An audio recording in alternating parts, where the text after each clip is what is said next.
ನಮಸ್ಕಾರ ವೀಕ್ಷಕರೇ, ನೀವು ಬಹಳಷ್ಟು ಸೈಟ್ಗಳನ್ನು ನೀವು ನೋಡಿರ್ತೀರಾ. ಮನಿ ಕಂಟ್ರೋಲ್ ಆಗಿರ್ಬೋದು, ಇತ್ತು ಸ್ಕ್ರೀನರ್ ಡಾಟ್ ಇನ್. ಇಲ್ಲಿ ಬಂದಾಗ ನಾವು ಕಂಪನಿಗಳನ್ನು ಸರ್ಚ್ ಮಾಡಿದಾಗ ನಮಗೆ ಬಹಳಷ್ಟು ನೇಮ್ಗಳನ್ನು ನಾವಿಲ್ಲಿ ನೋಡ್ತಾ ಹೋಗ್ತೀವಿ. ಅದರಲ್ಲಿ ನಮಗೆ ಕೆಲವೊಂದು ನಮ್ಗೆ ಗೊತ್ತಿರುತ್ತೆ, ಬಟ್ ಇನ್ನು ಕೆಲವೊಂದು ನಾವು ತಿಳ್ಕೊಳ್ಳೋಕ್ಕೂ ನಾವು ಹೋಗೋದಿಲ್ಲ. ಇವತ್ತು ನಾನು ನಿಮ್ಗೆ ಹೇಳ್ತಾ ಇದ್ದೀನಿ, ಇನ್ನು ಕೆಲವೇ ದಿನಗಳಲ್ಲಿ ನೀವು ಈ ಒಂದು ವಿಡಿಯೋ ಆದ್ಮೇಲೆ ನೆಕ್ಸ್ಟ್ ನೀವೇನು ಕಂಟಿನ್ಯೂಸ್ ಆಗಿ ಚಾನಲ್ನ ನೀವು ಫಾಲೋ ಮಾಡಿದ್ರೆ ಇಲ್ಲಿ ಇರ್ತಕ್ಕಂಥ ಎಲ್ಲಾ ವ್ಯಾಲ್ಯೂಸ್ಗಳದ್ದು ಅದರ ಅರ್ಥ, ಅದನ್ನ ಏನಕ್ಕೆ ನೋಡ್ಕೋಬೇಕು, ಅದನ್ನ ನಾವು ನೋಡಿದ್ರೆ ನಮ್ಗೆ ಕಂಪನಿದ ಬಗ್ಗೆ ಏನು ನಮ್ಗೆ ಅರ್ಥ ಆಗುತ್ತೆ ಅಂತೇಳಿ ನೀವು ತಿಳ್ಕೊಬಹುದು. ನಾವು ಕಂಪನಿಗಳ ಒಂದು ಫಂಡಮೆಂಟಲ್ ಅನಾಲಿಸಿಸ್ ಮಾಡಬೇಕಾದ್ರೆ ಈಚ್ ಅಂಡ್ ಎವ್ರಿ ಈ ಸಣ್ಣ ಸಣ್ಣ ರೇಷಿಯೋಗಳು ತುಂಬಾನೇ ಇಂಪಾರ್ಟೆಂಟ್ ಆಗಿದಾವೆ. ಅದರ ವ್ಯಾಲ್ಯೂ ಕೂಡ ಅಷ್ಟೇ ಸಿಗ್ನಿಫಿಕೆಂಟ್ ಆಗಿದೆ. ಇವತ್ತು ನಿಮಗೆ ಇವತ್ತಿನ ಈ ಒಂದು ವಿಡಿಯೋದಲ್ಲಿ ROE ಬಗ್ಗೆ ನಾನು ನಿಮ್ಗೆ ಹೇಳ್ತಾ ಇದ್ದೀನಿ. ROE ಅಂದ್ರೆ ಏನು, ಅದನ್ನ ನಾವು ಏನಕ್ಕೆ ನೋಡಬೇಕು, ROE ಇಂದ ನಾವು ಏನೇನೆಲ್ಲ ತಿಳ್ಕೊಬಹುದು ಕಂಪನಿ ಇನ್ಫಾರ್ಮೇಶನ್ ಅನ್ನೋದನ್ನ ಇವತ್ತಿನ ಈ ಒಂದು ವಿಡಿಯೋದಲ್ಲಿ ನಾನು ನಿಮ್ಗೆ ತಿಳಿಸ್ತಾ ಇದ್ದೀನಿ. ಸೊ ಬನ್ನಿ, ಇದ್ರ ಬಗ್ಗೆ ಡೀಟೇಲ್ ಆಗಿ ಹೇಳ್ತಾ ಹೋಗ್ತೀನಿ. ವಿಡಿಯೋನ ಸಂಪೂರ್ಣವಾಗಿ ನೋಡಿ. ಏನೇ ಡೌಟ್ಸ್ ಇತ್ತಂದ್ರೆ ವಿಡಿಯೋ ಕೆಳಗಡೆ ನೀವು ಕಮೆಂಟ್ ಅನ್ನ ಮಾಡಿ. ಹಾಗೆ ವೀಕ್ಷಕರೇ, ನೀವೇನಾದ್ರೂ ನಮ್ಮ ಚಾನಲ್ಗೆ ಹೊಸಬರಾಗಿದ್ರೆ ಪ್ಲೀಸ್ ಸಬ್ಸ್ಕ್ರೈಬ್ ಆಗಿ ಅಂತ ನಿಮ್ಗೆ ಕೇಳ್ಕೊಂತಾ ಇದ್ದೀನಿ. ಈ ಒಂದು ವಿಡಿಯೋ ಕೆಳಗಡೆ ಕಾಣ್ತಕ್ಕಂಥ ಲಿಂಕ್ ನ ಉಪಯೋಗಿಸಿ ನೀವು ಅಬ್ಸ್ಟ್ರಾಕ್ಟ್ ಮತ್ತೆ ಝೀರೋದಾದಲ್ಲಿ ಅಕೌಂಟ್ ನ ಓಪನ್ ಮಾಡೋ ಮೂಲಕ ನೀವು ನನ್ನೊಂದು ವಾಟ್ಸ್ಆಪ್ ಜೊತೆ ನೀವು ಕನೆಕ್ಟ್ ಆಗಿರ್ಬೋದು. ಇಲ್ಲ ನನ್ನೊಂದು ವಾಟ್ಸ್ಆಪ್ ನಂಬರ್ಗೆ ನೀವು ಮೆಸೇಜ್ ಮಾಡಿದ್ರೆ ನಾನೇ ನಿಮ್ಮ ಒಂದು ಅಕೌಂಟ್ ನ ಓಪನ್ ಮಾಡಿ ಕೊಡ್ತೀನಿ. ಸೊ ವೀಕ್ಷಕರೇ, ಫಸ್ಟ್ ನಾವು ಇದನ್ನು ತಿಳ್ಕೊಳ್ಳೋಣ. ಯಾವ್ದಾದ್ರು ಒಂದು ಕಂಪನಿ ಅದೊಂದು ಫೈನಾನ್ಷಿಯಲಿ ಯಾವ ತರ ಪರ್ಫಾರ್ಮೆನ್ಸ್ ಮಾಡ್ತಾ ಇದೆ ಅಂತ ನಾವು ಹೇಗೆ ತಿಳ್ಕೊಳ್ಳೋದು? ಸೊ ಇದು ತುಂಬಾ ಸರಳವಾಗಿದೆ. ಯಾವ್ದಾದ್ರು ಒಂದು ಕಂಪನಿ ಯಾವ ತರ ಅದು ಫೈನಾನ್ಷಿಯಲಿ ಪರ್ಫಾರ್ಮೆನ್ಸ್ ಮಾಡ್ತಾ ಇದೆ ಅಂತ ತಿಳ್ಕೊಳ್ಳೋಕೆ ಉತ್ತರ ROE, ರಿಟರ್ನ್ ಆನ್ ಇಕ್ವಿಟಿ ಅಂತ ನೋಡಿದ್ರೆ ನಮ್ಗೆ ಕಂಪನಿ ಯಾವ ತರ ಪರ್ಫಾರ್ಮೆನ್ಸ್ ಮಾಡ್ತಾ ಇದೆ ಅಂತ ಹೇಳಿ ನಮ್ಗೆ ಗೊತ್ತಾಗುತ್ತೆ. ಇಲ್ಲಿ ನಿಮ್ಗೆ ಒಂದು ತುಂಬಾ ಸರಳವಾಗಿ ಹೇಳ್ತೀನಿ, ಅರ್ಥ ಮಾಡ್ಕೊಳ್ಳಿ ಇದು ಯಾವ ತರ ಅಂತೇಳಿ. ರಿಟರ್ನ್ ಆನ್ ಇಕ್ವಿಟಿ ಅಂದ್ರೆ ಇಕ್ವಿಟಿ ಮೇಲೆ ಎಷ್ಟು ರಿಟರ್ನ್ ಬಂದಿದೆ ಅಂತೇಳಿ ನಾವು ನೋಡ್ಕೊಳ್ಳೋದು. ಅಂದ್ರೆ ನಾವು ಯಾವ್ದಾದ್ರು ಒಂದು ಕಂಪನಿಯಲ್ಲಿ ನಾವು ಇನ್ವೆಸ್ಟ್ ಮಾಡಿರ್ತೀವಿ, ಹೊರಗಡೆ ಹೇಳ್ತೀನಿ ಆಯ್ತಾ, ಹೊರಗಡೆ ಯಾರಿಗೊಬ್ರಿಗೆ ದುಡ್ಡು ಕೊಟ್ಟಿರ್ತೀವಿ, ನಾವು ಅವ್ರ ಹತ್ರ ಇನ್ವೆಸ್ಟ್ ಮಾಡಿರ್ತೀವಿ. ಅವ್ರೇನಂದಿರ್ತಾರೆ, ಒಂದ್ ವರ್ಷಕ್ಕೆ ಇಷ್ಟು ಬರುತ್ತಪ್ಪ ಪ್ರಾಫಿಟ್ ಇದರಿಂದ ಅಂದಿರ್ತಾರೆ. ನಾವು ಕೇಳ್ತೀವ ಇಲ್ಲ ಅವ್ರಿಗೆ, ಈ ವರ್ಷ ಎಷ್ಟಪ್ಪ ಬಂತು ಅದರಲ್ಲಿ ರಿಟರ್ನ್ ನಾನು ಇನ್ವೆಸ್ಟ್ ಮಾಡಿದ್ಮೇಲೆ ಅಂತೇಳಿ. ಸೊ ನೀವೊಂದು 10 ಲಕ್ಷ ಇನ್ವೆಸ್ಟ್ ಮಾಡಿರ್ತೀರ, ಅದಕ್ಕೆ ಎಷ್ಟು ರಿಟರ್ನ್ ಬಂದಿದೆ? 1 ಲಕ್ಷ ಇನ್ವೆಸ್ಟ್ ಮಾಡಿದ್ರೆ 10,000 ರೂಪಾಯಿ ಬಂತಪ್ಪ ಅಂದ್ರೆ 10% ರಿಟರ್ನ್ ಬಂದಂಗೆ. ಅದೇ 20,000 ರೂಪಾಯಿ ರಿಟರ್ನ್ ಬಂತಪ್ಪ ಅಂದ್ರೆ ನಿಮ್ಗೆ 20%, ನಿಮ್ಮ ಒಂದು ಇನ್ವೆಸ್ಟ್ಮೆಂಟ್ ಮೇಲೆ 20% ರಿಟರ್ನ್ ಬಂದಾಗೆ. ಅದೇ ತರ ಕಂಪನಿಯವರು ಕೂಡ ಜನರಿಂದ ದುಡ್ಡನ್ನ ಕಲೆಕ್ಟ್ ಮಾಡ್ಕೊಂಡಿರ್ತಾರೆ. ಆ ಒಂದು ದುಡ್ಡಿಗೆ ಅವರು ಎಷ್ಟು ರಿಟರ್ನ್ ಬಂದಿದೆ ಅಂತೇಳಿ ನಿಮ್ಗೆ ತೋರಿಸ್ತಾರೆ. ಸೊ ಎಕ್ಸಾಂಪಲ್ ನಿಮ್ಗೆ ಹೇಳ್ತಾ ಇದ್ದೀನಿ, ಇಕ್ವಿಟಿ. ಇಲ್ಲಿ ನಾವೀಗ ಅರ್ಥ ಮಾಡ್ಕೋಬೇಕಾಗಿರ್ತಕ್ಕಂಥ ವರ್ಡ್ ಬಂದ್ಬಿಟ್ಟು ರಿಟರ್ನ್ ಆನ್ ಇಕ್ವಿಟಿ. ಇಕ್ವಿಟಿ ಮೇಲೆ ಎಷ್ಟು ರಿಟರ್ನ್ ಬಂದಿದೆ ಅಂತನ್ನ ROE ತೋರಿಸುತ್ತೆ.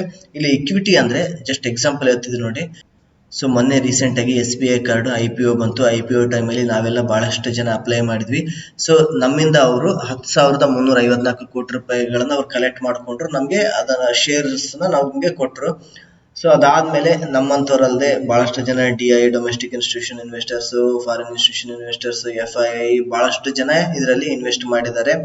ಸೊ ಇವ್ರೇನ್ ಇನ್ವೆಸ್ಟ್ ಮಾಡಿರ್ತಕ್ಕಂಥ ದುಡ್ಡೇನಿದೆಯಲ್ಲ, ಇದು ಇಕ್ವಿಟಿ ಅಂತಂತಾರೆ. ಎಲ್ಲರಿಗಿಂದ ಜನಗಳಿಂದ ಏನ್ ಸಂಗ್ರಹ ಮಾಡ್ಕೊಂಡಿರ್ತಾರಲ್ಲ ದುಡ್ಡು, ಅದನ್ನೇ ಇಕ್ವಿಟಿ ಅನ್ನೋದು. ಈಗ ROE ಅಂದ್ರೆ ಸಿಂಪಲ್ ನೋಡಿ, ಈಗ ಇಕ್ವಿಟಿಯಲ್ಲಿ ಏನ್ ದುಡ್ಡನ್ನೆಲ್ಲ ಕಲೆಕ್ಟ್ ಮಾಡ್ಕೊಂಡಿದಾರಲ್ಲ, ಅದಕ್ಕೆ ಅವ್ರು ಎಷ್ಟು ರಿಟರ್ನ್ ತೆಗ್ದಿಯಪ್ಪ ಅಂತೇಳಿ ಏನ್ ತೋರಿಸ್ತಾ ಇರ್ತಾರಲ್ಲ ವರ್ಷಕ್ಕೆ, ಅದನ್ನ ರಿಟರ್ನ್ ಆನ್ ಇಕ್ವಿಟಿ ಅಂತ ಅಂತಾರೆ. ಸೊ ನಾವು ರಿಟರ್ನ್ ಆನ್ ಇಕ್ವಿಟಿನ ನೋಡಿದ್ರೆ ನಮ್ಗೆ ಏನ್ ತಿಳಿಯುತ್ತೆ ಅಂತಂದ್ರೆ, ಮುಖ್ಯವಾಗಿ ಕಂಪನಿಗಳು ಎಷ್ಟು ಎಫಿಷಿಯೆಂಟ್ ಆಗಿ ವರ್ಕ್ ಮಾಡ್ತಾ ಇದೆ, ಮತ್ತೆ ಮ್ಯಾನೇಜ್ಮೆಂಟ್ ಎಷ್ಟು ಎಫಿಷಿಯೆಂಟ್ ಆಗಿ ಅದನ್ನ ಚೆನ್ನಾಗಿ ಯೂಸ್ ಮಾಡ್ಕೊಂತ ಇದೆ ದುಡ್ಡನ್ನ ಅಂತೇಳಿ ನಾವು ಈ ಒಂದು ರಿಟರ್ನ್ ಆನ್ ಇಕ್ವಿಟಿಯನ್ನ ನೋಡೋದ್ರಿಂದ ನಾವು ತಿಳ್ಕೊಳ್ಬಹುದು. ಸೊ ರಿಟರ್ನ್ ಆನ್ ಇಕ್ವಿಟಿನ ಯಾವ ತರ ಕ್ಯಾಲ್ಕುಲೇಟ್ ಮಾಡೋದು ಅಂತಂದ್ರೆ, ಕಂಪನಿ ಪ್ರಾಫಿಟ್ ಇರುತ್ತಲ್ಲ, net profit divided by share holders equity. Share holders equity ಅಂದ್ರೆ ಅವ್ರ IPO ಟೈಮಲ್ಲಿ ಜನರಿಂದ ಏನ್ ಕಲೆಕ್ಟ್ ಮಾಡ್ಕೊಂಡು ಹೋಗಿರ್ತಾರಲ್ಲ, ಓವರ್ ಆಲ್ ಅದು ಹಣದ ಮೊತ್ತ. ಕಂಪನಿ ಪ್ರಾಫಿಟ್ ಅಂದ್ರೆ ಇದೆಲ್ಲ ಎಕ್ಸ್ಪೆನ್ಸಸ್ ಎಲ್ಲ ಆದ್ಮೇಲೆ ಮತ್ತೆ ಟ್ಯಾಕ್ಸ್ ಎಲ್ಲ ಕಟ್ಟಿದ್ಮೇಲೆ ಅವ್ರ ಹತ್ರ ಏನ್ ದುಡ್ಡು ಉಳಿಯುತ್ತಲ್ಲ, ಅದನ್ನೇ ನೆಟ್ ಪ್ರಾಫಿಟ್ ಅಥವಾ ಕಂಪನಿ ಪ್ರಾಫಿಟ್ ಅಂತಾರೆ. ಡಿವಿಡೆಂಡ್ ಕೊಡೋಕ್ಕಿಂತ ಮುಂಚೆ ಇರ್ತಕ್ಕಂಥ ದುಡ್ಡು divided by share holders equity. Over all ಎಷ್ಟು ದುಡ್ಡಿಂದ ಕಲೆಕ್ಟ್ ಮಾಡ್ಕೊಂಡು ಹೋಗಿರ್ತಾರಲ್ಲ ಶೇರ್ ಹೋಲ್ಡರ್ಸ್ ಇಂದ ದುಡ್ಡು, ಮತ್ತೆ ಕೆಲವೊಂದು ಟೈಮ್ ಏನ್ ಮಾಡುತ್ತೆ, ಕಂಪನಿ ಪ್ರಾಫಿಟ್ ಬಂದಾಗ ಸ್ವಲ್ಪ ಅಮೌಂಟ್ ಅನ್ನ ಅದು ರಿಸರ್ವ್ ಆಗಿ ಇಡುತ್ತೆ. ಅದನ್ನೆಲ್ಲವನ್ನ ಸೇರಿಸಿ ಆಡ್ ಮಾಡಿದಾಗ ನಮ್ಗೆ ಶೇರ್ ಹೋಲ್ಡರ್ಸ್ ಇಕ್ವಿಟಿ ದುಡ್ಡು ಬರುತ್ತೆ. Profit divided by share holders equity ನಾವು ಮಾಡಿದಾಗ ನಮ್ಗೆ ರಿಟರ್ನ್ ಆನ್ ಇಕ್ವಿಟಿನ ನಾವು ಕ್ಯಾಲ್ಕುಲೇಟ್ ಮಾಡ್ಕೋಬಹುದು. ಸೊ ವೀಕ್ಷಕರಿಗೆ ನಾನು ನಿಮ್ಗೆ ಹೇಳ್ತಾ ಇದ್ದೀನಿ, ಎಲ್ಲಿ ನಾವು ಇದನ್ನ ನೋಡಬಹುದು, ಕಂಪನಿ ನೆಟ್ ಪ್ರಾಫಿಟ್ ನ ಮತ್ತೆ ಶೇರ್ ಹೋಲ್ಡರ್ಸ್ ಇಕ್ವಿಟಿನ ನಾವು ಕಂಪನಿದು ಬ್ಯಾಲೆನ್ಸ್ ಶೀಟ್ ಅಂತ ಇರುತ್ತೆ, ಅದ್ರ ಒಳಗಡೆ ಹೋಗಿ ಯಾವ್ದಾದ್ರು ಒಂದು ಕಂಪನಿದು ಒಂದು ಬ್ಯಾಲೆನ್ಸ್ ಶೀಟ್ ನ ನಾವು ಓಪನ್ ಮಾಡಿದಾಗ ಅಲ್ಲಿ ಎಲ್ಲವೂ ಕೂಡ ಇರುತ್ತೆ, ಅದನ್ನೆಲ್ಲ ಡಿಕ್ಲೇರ್ ಮಾಡಿರ್ತಾರೆ. ಅದರಲ್ಲಿ ನೀವು ಪ್ರಾಫಿಟ್ ಆಫ್ಟರ್ ಟ್ಯಾಕ್ಸ್ ಏನಿದೆಯಲ್ಲ, ಇದು ಅವ್ರದ್ದು ನೆಟ್ ಪ್ರಾಫಿಟ್ ಅಥವಾ ಕಂಪನಿದು ಏನ್ ಪ್ರಾಫಿಟ್ ಅಂತ ಅನ್ಬೋದು. ಅದಾದ್ಮೇಲೆ ಇನ್ನೊಂದು ಇರುತ್ತೆ ಅಲ್ಲಿ ಕನ್ಸಾಲಿಡೇಟೆಡ್ ಸ್ಟೇಟ್ಮೆಂಟ್ ಬ್ಯಾಲೆನ್ಸ್ ಶೀಟ್ ಅಂತೇಳಿ, ಅಲ್ಲಿ ಕೆಳಗಡೆ ಅಲ್ಲಿ ಇರುತ್ತೆ. ಸೊ ಅದ್ರ ಒಳಗಡೆ ಬಂದು ನೀವು ಇಕ್ವಿಟಿ ಅಟ್ರಿಬ್ಯೂಟ್ ಟು ಓನರ್ಸ್ ಅಂತ ನೋಡಿದಾಗ ಇದು ನಮಗೆ share holders over all equity amount ನಮ್ಗೆ ಇಲ್ಲಿ ಗೊತ್ತಾಗುತ್ತೆ. ಇದು ಡಿವೈಡೆಡ್ ಬೈ ಇದು ಮಾಡಿದಾಗ ನಮಗೆ ROE ಬರುತ್ತೆ 32 ಅಂತೇಳಿ. ಸೊ ವೀಕ್ಷಕರೇ, ನೀವು ಇಷ್ಟೊಂದೇನು ಕ್ಯಾಲ್ಕುಲೇಟ್ ಮಾಡೋದೇನು ಬೇಕಾಗಿಲ್ಲ, ನೋಡೋದೇನು ಬೇಕಾಗಿಲ್ಲ. ಈ ಒಂದು ಸ್ಟಾಕ್ ಎಡ್ಜ್ ಅಪ್ಲಿಕೇಶನ್ನ ಯೂಸ್ ಮಾಡಿಕೊಂಡ್ರೆ ನಾವು ತುಂಬ ಸರಳವಾಗಿ ರಿಟರ್ನ್ ಆನ್ ಇಕ್ವಿಟಿನ ನಾವು ಚೆಕ್ ಮಾಡ್ಬೋದು. ಈಗ ಸಪೋಸ್ ನಾನು ಹಿಂದೂಸ್ತಾನ್ ಯೂನಿಲಿವರ್ನ ಚೆಕ್ ಮಾಡ್ತಾ ಇದ್ದೀನಿ. ಇದ್ರ ಒಳಗಡೆ ಇಲ್ಲಿ ಬಂದು ನಾವು ಫಂಡಮೆಂಟಲ್ಸ್ ಅಂತ ಹೋಗಬೇಕು. ಅಲ್ಲಿ ರೇಷಿಯೋಸ್ ಒಳಗಡೆ ಹೋದರೆ ನಮಗೆ ಒಂದು ಲಾಸ್ಟ್ 5 ಇಯರ್ಸಲ್ಲಿ ಕಂಪ್ನಿ ಯಾವ ಥರ ಪ್ರಾಫಿಟ್ ಮಾಡಿದೆ ಅನ್ನೋದು ಕೂಡ ಇದು ತೋರಿಸುತ್ತೆ. ಇಲ್ಲಿ ನೀವು ನೋಡ್ಬೋದು ಅವ್ರದ್ದು ಕಂಪ್ನಿದು ನೆಟ್ ಪ್ರಾಫಿಟ್ಟು ಮತ್ತು ನೆಟ್ ವರ್ತು ಈ ವರ್ಷದ್ದು ಹೋದ ವರ್ಷದ್ದು ಆ ಥರ. ಇಲ್ಲಿ ನೀವು ನೋಡ್ಬೋದು ಇದು ಇವ್ರದ್ದು ROE ಯಾವ ಥರ ಅಂದರೆ ಅವರು ಒಂದು ಇನ್ವೆಸ್ಟ್ಮೆಂಟ್ ಮೇಲೆ ಎಷ್ಟು ರಿಟರ್ನ್ ಅವರು ತೆಗಿತಾ ಇದ್ದಾರೆ ಅಂತೇಳಿ ನಿಮ್ಗೆ ಇಲ್ಲಿ ತೋರಿಸ್ತಾ ಇದೆ. 67, 74, 80% ಯಾವುದಾದ್ರೂ ಒಂದು ಕಂಪ್ನಿ ಅದ್ರದ್ದು ROE ಹೆಚ್ಚಾಕೊಂತ ಹೋಗ್ತಾ ಇದ್ದರೆ ಅದು ತುಂಬಾ ಫಂಡಮೆಂಟಲಿ ಸ್ಟ್ರಾಂಗ್ ಇದೆ ಅಂತೇಳಿ ಒಂದು ಸಿಂಬಲ್ನ ಸೂಚಿಸುತ್ತೆ.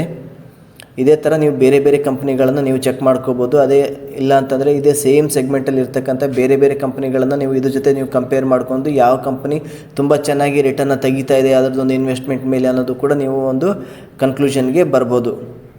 ಯಾವುದಾದ್ರೂ ಒಂದು ಸೈಟಲ್ಲೂ ಕೂಡ ನಿಮಗೆ ROEನ ನೀವೇ ತಿಳ್ಕೊಬೋದು. ಇಲ್ಲಿ ತೋರಿಸುತ್ತೆ ಅಂದರೆ ಇದು ಪ್ರೀವಿಯಸ್ ಇಯರ್ ಮಾತ್ರ ತೋರಿಸುತ್ತೆ. ನಿಮಗೆ 2-3 ವರ್ಷ ಯಾವ ಥರ ಅದು ROE ವರ್ಕ್ ಮಾಡ್ತಾ ಇದೆ, ಪರ್ಫಾರ್ಮೆನ್ಸ್ ಮಾಡ್ತಾ ಇದೆ ಅಂತಂದರೆ ನೀವೊಂದು ಸ್ಟಾಕ್ ಎಡ್ಜ್ ಅಪ್ಲಿಕೇಶನ್ನ ಯೂಸ್ ಮಾಡಿಕೊಂಡು ಲಾಸ್ಟ್ ಒಂದು 5 ಇಯರ್ಸನ್ನು ನೀವು ಚೆಕ್ ಮಾಡ್ಕೋಬೋದು. ಈಗ ನಾವು ROEಯಿಂದ ನಾವು ಏನು ಇಂಪಾರ್ಟೆಂಟ್ ನಾವು ತಿಳ್ಕೊಬೋದು ಅನ್ನೋದು ಕೂಡ ನಾನು ನಿಮ್ಗೆ ಹೇಳ್ತಾ ಇದ್ದೀನಿ. ಯಾವುದಾದ್ರೂ ಒಂದು ಕಂಪ್ನಿದು ROE ರಿಟರ್ನ್ ಆನ್ ಇಕ್ವಿಟಿ 10ಕ್ಕಿಂತ ಒಳಗಡೆ ಇತ್ತಪ್ಪ ಅಂತಂದರೆ ಅಂತಹ ಕಂಪ್ನಿಗಳಲ್ಲಿ ದಯವಿಟ್ಟು ಇನ್ವೆಸ್ಟ್ ಮಾಡೋಕ್ಕೆ ಹೋಗಬೇಡಿ.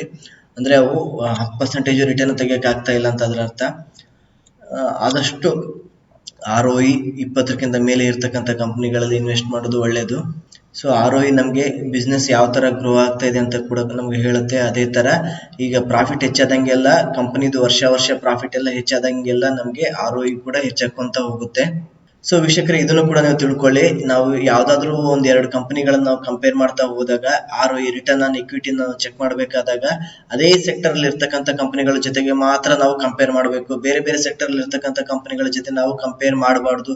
ಅದೇ ಸೆಕ್ಟರ್ ಅಲ್ಲಿ ಇರ್ತಕ್ಕಂಥ ಕಂಪನಿಗಳ ಜೊತೆ ನಾವು ಕಂಪೇರ್ ಮಾಡಿದಾಗ ಆ ಒಂದು ಕಂಪನಿಗೆ ಕಂಪೇರ್ ಮಾಡಿಕೊಂಡ್ರೆ ಈ ಕಂಪನಿ ಎಷ್ಟು ಚೆನ್ನಾಗಿ ಎಫಿಷಿಯೆಂಟ್ ಆಗಿ ವರ್ಕ್ ಮಾಡ್ತಾ ಇದೆ, ಎಷ್ಟು ಚೆನ್ನಾಗಿ ಎಫಿಷಿಯೆಂಟ್ ಆಗಿ ರಿಸೋರ್ಸ್ ನ ಯೂಸ್ ಮಾಡ್ಕೊಂತ ಇದೆ ಅಂತೇಳಿ ನಮ್ಗೆ ಗೊತ್ತಾಗುತ್ತೆ. ಸೊ ಕೆಲವೊಂದು ಟೈಮ್ ಏನಾಗುತ್ತೆ, ಕಂಪನಿಗಳೇನ್ ಮಾಡ್ತವೆ, ಬೇರೆ ಬೇರೆ ಕಡೆಯಿಂದ ದುಡ್ಡನ್ನ ತಗೊಂಡು ಬಂದು ಒಳ್ಳೆ ರಿಟರ್ನ್ ತೋರಿಸ್ತವೆ, ಒಳ್ಳೆ ಪ್ರಾಫಿಟ್ ಅನ್ನ ತೋರಿಸ್ತಂದಾಗ ಅವಾಗ ROE ಹೆಚ್ಚಾಕಂತ ಹೋಗುತ್ತೆ. ಆ ಒಂದು ಟೈಮ್ ಅಲ್ಲಿ ನೀವು ಕಂಪನಿದು ಡೆಪ್ಟ್ ಎಷ್ಟಿದೆ, ಸಾಲ ಎಷ್ಟಿದೆ ಅಂತ ಅನ್ನೋದು ಕೂಡ ನೀವು ನೋಡ್ಬೇಕಾಗತ್ತೆ. ಸೊ ಈ ಒಂದು ROE ವ್ಯಾಲ್ಯೂ ಇಂದ ನಾವು ಏನ್ ತಿಳ್ಕೊಬಹುದು ಅಂತಂದ್ರೆ ಕಂಪನಿ ಯಾವ ತರ ಪರ್ಫಾರ್ಮೆನ್ಸ್ ಮಾಡ್ತಾ ಇದೆ ವರ್ಷದಿಂದ ವರ್ಷಕ್ಕೆ ಅಂತೇಳಿ ನಾವು ಈ ಒಂದು ರಿಟರ್ನ್ ಆನ್ ಇಕ್ವಿಟಿಯನ್ನ ನೋಡೋದ್ರಿಂದ ನಮಗೆ ತಿಳಿಯುತ್ತೆ. ಸ್ಟಾಕ್ಸ್ ಯಾವ ತರ ಪರ್ಫಾರ್ಮೆನ್ಸ್ ಮಾಡ್ತಾ ಇದೆ ಅಂತ ಹೇಳಿದ್ದು ತಿಳಿಸಲ್ಲ. ಇದು ಕೇವಲ ಕಂಪನಿಗೆ ಮಾತ್ರ ಸಂಬಂಧಪಟ್ಟಿರುತ್ತೆ.